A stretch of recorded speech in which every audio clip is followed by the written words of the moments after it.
Hey guys, thanks for joining me. And if you like what you see, please subscribe.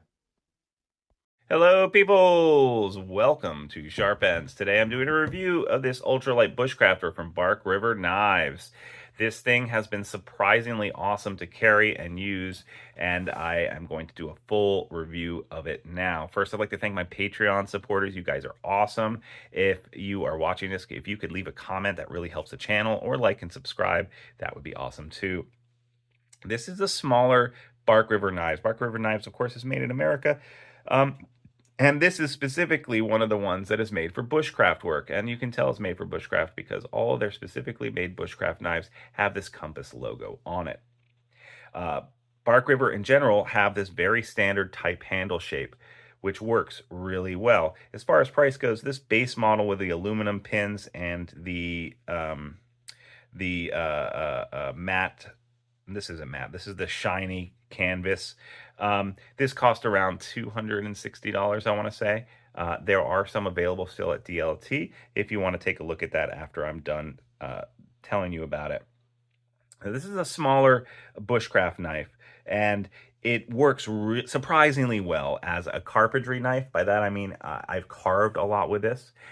It makes a fire very nicely, and it's small enough that it kind of disappears. Now, you might know that I like small knives, small fixed blade knives a lot. In fact, I just did a review of a lot of the ones that I own. I'll put a link up here to it.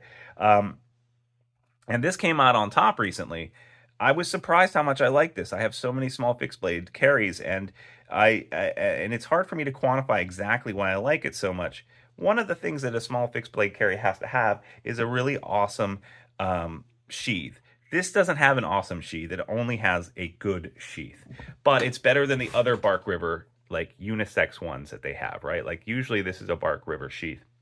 It's non-directional. It's got this big thing, and that's so that a left-hander can put it in and have it molded the other direction for them. At least that's what they've told me, right? It does have all these straps back here, so you can carry it appendix style, side carry, whatever carry, right? I don't necessarily like that. However, this guy here, this sheath, is a little bit shaped. It looks a little bit better. Of course, it has a little place for your for your for your steel, and a little loop for your fire steel.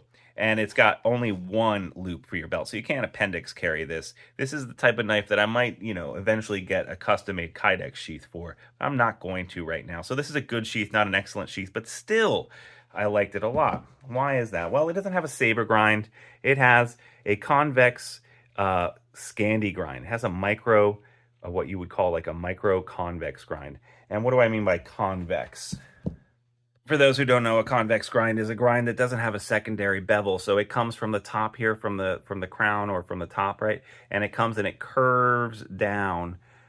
It curves down to one single point. And what that does is it makes it that this knife stays sharp for a really long time. The blade geometry is one of the most important aspects of a knife. And when you're in the woods or you're camping a lot or whatever, you want your knife to stay sharp for a very long time. And one of the ways you can do that is to have a convex grind or have a steel, which is easy to sharpen in the backwoods. This isn't an easy steel to sharpen the backwoods because it's S45VN, which is a high-end steel, harder to sharpen, but stays sharp for a very long time. So the combination of this being a little bit of a convex grind and S45 means it's going to stay sharp for a very long time. I've seen some people they like 3V a lot, which is a great choice for a knife like this. It's a little bit tougher than S45. It won't stay as sharp as quite as long, but it's also a little bit easier to sharpen. And toughness in knives like this is usually valued more than sharpenability, or how long it stays sharp. The other thing too, this is obviously a Scandi grind too, so it's a little bit more of a wedge, which means it's a little bit thicker behind the edge, which means it's nicer to chop small pieces of wood or kindling with. Now, obviously, this is a small bushcraft knife, right? If you look at like the Bravo, I think this is the 1.5. This Bravo 1.5 substantially bigger in every single dimension. This is made for chopping wood, right? And let's look at another Scandi. Here's what I consider a classical Scandi, besides a Mora or something like that. This is the Genesis from LT Wright. You've got big flat and then just Scandi, and this is just comes to an edge. This is a wood processing machine. This thing goes this, and also the Scandi edge itself doesn't have a secondary bevel as well, so it stays sharp for a very long time. It takes a lot of abuse. You can pound on this thing and it'll just split wood for you and cut. It's still surprisingly good for shaving, and that's one thing that I found really interesting about this knife, is that even though it's a small Scandi, it carves so easily and well. Like, I was able to carve really fine little things and also make tinder very fine and easy with this. Feather sticks, absolutely a joy to make with this, and even some shaping and carpentry. Worked well for everything, and because it's so small, it just disappeared in my pocket. And what I would do is I just stick this whole thing. I usually wear some kind of cargo pants, or like Carhartts with cargo pants or side pockets. I just stick this whole thing in, but it's so small that I was actually able to wear it on my belt. With my shirt pulled out, it just went over it.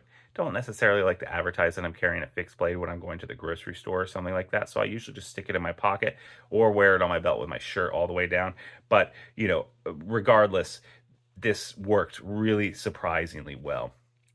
It's just a perfect size. The ergos on this are great. Now, the machining is fine. Absolutely nothing wrong with this. The crown here is not sharp. It's not sharp like an LT Wright where it's actually sharpened, but this is sharp, and it will throw a really nice spark. So that's good too. The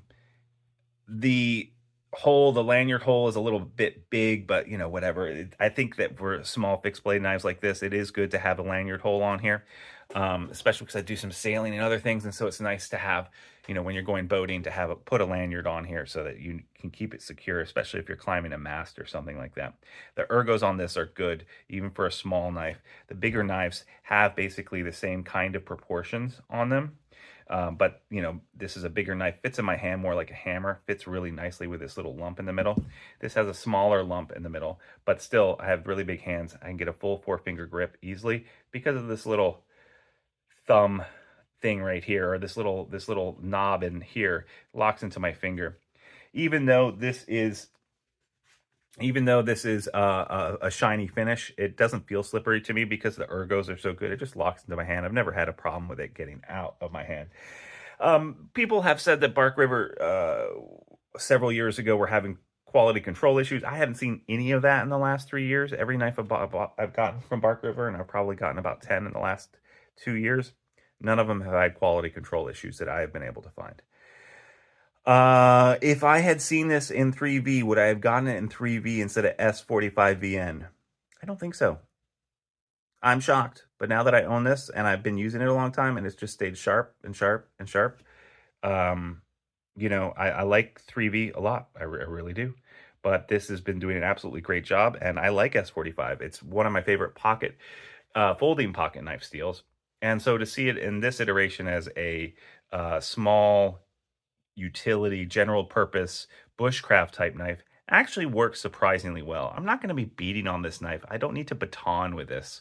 I'll be fine if I do, but for a small knife like this, I think it actually makes sense to have something like S45VN rather than a 3V. And half of you guys are scoffing and disagreeing with me, and I totally get it. The only negative thought I have about this is that some of the Bark River's knives don't really have a nice sharpening choil in here. It's going to be hard to get in there. Again, though, it's going to be very rare that I have to sharpen this. And when I do, I'm going to be using a KME, and I'll be using my convex arm on it to do a nice little rounded edge on here. So I'm not gonna worry about it too much. If eventually, eventually there'll be just a little bit here where it's going to be harder to sharpen.